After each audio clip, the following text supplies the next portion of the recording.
Tell me if this sounds familiar to you.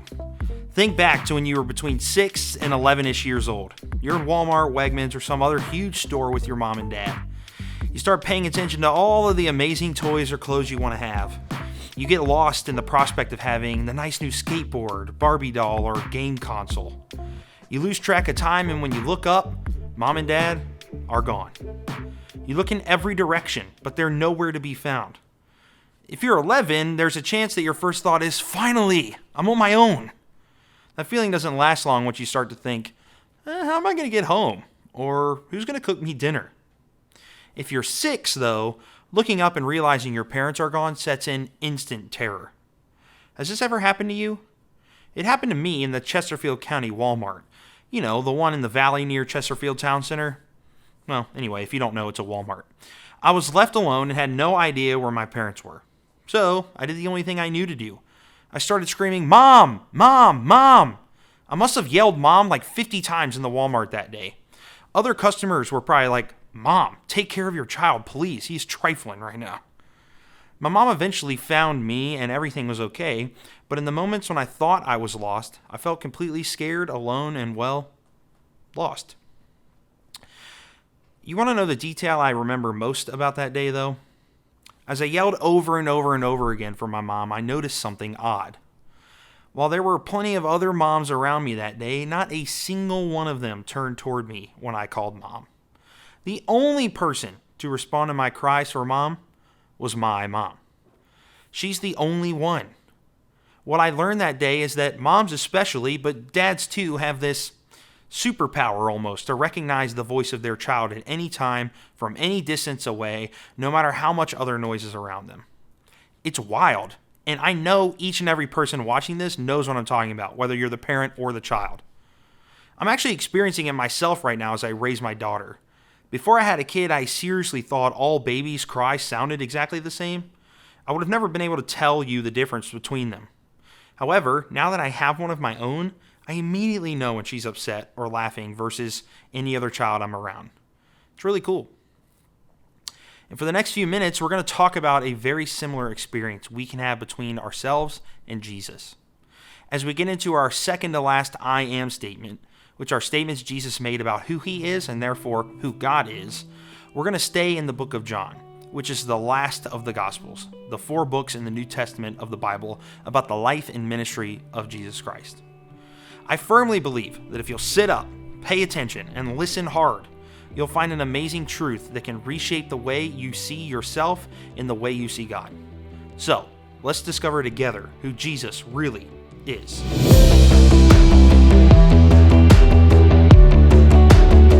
As I mentioned a moment ago, the I am statement we're going to be looking at today is found in the book of John, more specifically, John chapter 10. Here we find Jesus engaged in an exchange with the Pharisees, the Jewish religious leaders of the day. Jesus often found himself in similar exchanges with the Pharisees. Most times they weren't very pretty. This conversation was no exception. And as Ellis mentioned last week, almost all of the Pharisees we hear about in the Bible are complete skeptics about Jesus. They're too caught up in their religion and the way things have always been to see Jesus and all that he is standing right in front of them. So, when Jesus heals a blind man in John chapter 9, the Pharisees immediately interrogate the now seeing man. They're not actually interested in what he had to say, so it's not very productive. Jesus hears about this interrogation and meets the formerly blind man again and reveals to him that he, Jesus, is the Son of Man, or the Messiah. The Pharisees overhear this, and it launches the conversation they begin to have in chapter 10, where Jesus makes the I am statement I've been hinting at since we started. John chapter 10, 11, and 14 and 15 say this: I am the good shepherd. The good shepherd lays down his life for the sheep. I am the good shepherd. I know my sheep, and my sheep know me. Just as the Father knows me, and I know the Father, and I lay down my life for the sheep. Jesus, as he often does, uses a metaphor that the people of his day would recognize to help highlight truth. In this case, he uses a shepherd and sheep. I would wager that most everyone watching this right now at least has some sense of what a shepherd does. But even our modern understanding of a shepherd, in America anyway, doesn't quite get to the full picture. Without getting too far into the details of a shepherd in Jesus' day, let me give you just a bit of backstory that'll help us understand the gravity of Jesus' I am statement. Being a shepherd in Jesus' day was a literal 24/7 job. There were no breaks. The sheep that a shepherd would keep watch over oftentimes represented a hefty portion of his wealth, and with that, some status. Now, don't get me wrong, shepherds were a pretty low rung on the social status ladder, which, by the way, I believe is another reason Jesus uses this metaphor. See Philippians chapter 2. But anyway, a shepherd with no sheep, well, forget about it. So shepherds needed to always be on guard because they never knew what dangers laid in wait to pick off some or all of their sheep, whether it be wild predators, thieves, and more. So the most dedicated shepherds would absolutely put themselves in harm's way for their sheep, because losing the sheep was going to be a crippling blow to the shepherd and his family if he had one. But Jesus doesn't say the good shepherd puts himself in harm's way for the sheep. He takes it all the way. Jesus says multiple times that the good shepherd lays down his life for the sheep.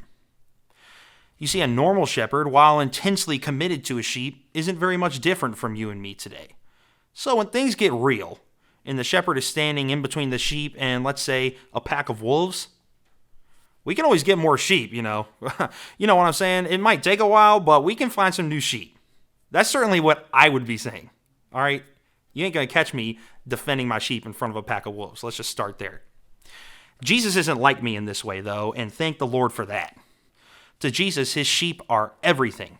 It's the entire reason he came. The sheep are why he was on earth having this conversation with the Pharisees in the first place. And in case you haven't picked up on this yet, guess who the sheep are? Yep, you and me. We're the sheep. Just as a shepherd is a good comparison for Jesus, sheep are a pretty dang accurate comparison for you and me. I'll only speak about myself for a second, but I know if you're being honest, some of y'all are going to be able to relate to this. I'm a dummy. Left to my own devices, I'd be so mixed up and twisted around, I'd have no idea where I'd be right now. Lately, I can barely keep track of what day of the week it is. No lie, no cap, as you'll say. Last week, I woke up thinking it was Monday, and in reality, it was Thursday. Sheep are similar. Without any direction of guidance from the shepherd, they'd be completely lost, get themselves into trouble, and likely not make it out alive. So the sheep need the shepherd, and in the same way, we need the good shepherd. You and I, we're lost without the good shepherd, whether we realize it or not. The Pharisees, they didn't realize they were lost. And much like them, people today who don't believe, they don't realize they're lost. In fact, they'd probably say that they're just fine, minding their own business. However, when the wolf shows up on their doorstep, when times get tough financially, when a relationship breaks down into pieces, when a loved one passes away too soon, they realize, if even for a moment, they're lost. They need the good shepherd. We need the good shepherd. Think back to that story I told you at the beginning of this video. My mom came to me because she knew my voice. Had she called out for me, I would have known her voice too. Jesus knows your voice, whether you believe in him or not. He created you after all. He was there when you were being formed. He knows every single detail about you, and your voice is one that he desperately wants to hear. No matter how far away from him you are, he's waiting to hear your voice. In fact, in John chapter 10, verse 16, Jesus continues his I am statement and says, I have other sheep that are not of this sheep pen. I must bring them also. They too will listen to my voice, and there shall be one flock and one shepherd. Jesus is saying, look, the people who already believe, they're already in the sheep pen with me. However, there are more out there who will recognize my voice and I will recognize theirs. They're a part of this too. They just don't know it yet. Jesus is saying that all people have the ability and a calling to be a part of his kingdom. It's not reserved for only a select few who have some magical ability to hear his voice. This kingdom, God's kingdom, is for everybody. We can all hear his voice, and he can hear ours. There's so much more I could say about this, some of which we'll talk about in our discussion on Discord in a moment. Also, posting right now on our YouTube channel is the I Am the Good Shepherd Part 2. You heard me right, part 2. For those of you watching the premiere right now, we'll still do our normal routine of chatting in Discord about what we've talked about in this video, but after that's done, I can't recommend to you enough that you need to go watch part 2. In part 2, we're going to make a larger connection between the I am statement in John 10 and the events of John chapter 9. And part 2, combined with part 1, is going to be the complete story. You know, just like once you watch the extended editions of Lord of the Rings, you can never go back to the theatrical releases. This is the same way. So make sure you go watch this when you have a moment. But one final note here in part 1. Jesus invites each of us into the fold, into the kingdom of God. Jesus will recognize your voice when you call for him, and the closer you get to God, the more you work on your relationship with him, you'll recognize his voice too. So if you're not currently in a relationship with God, or you've let that relationship slip, call his name.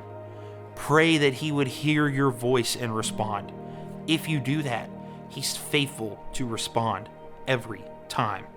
He is the good shepherd, the one who not only said he'd lay down his life for you, but the one who actually did it for you so that you might have life forever.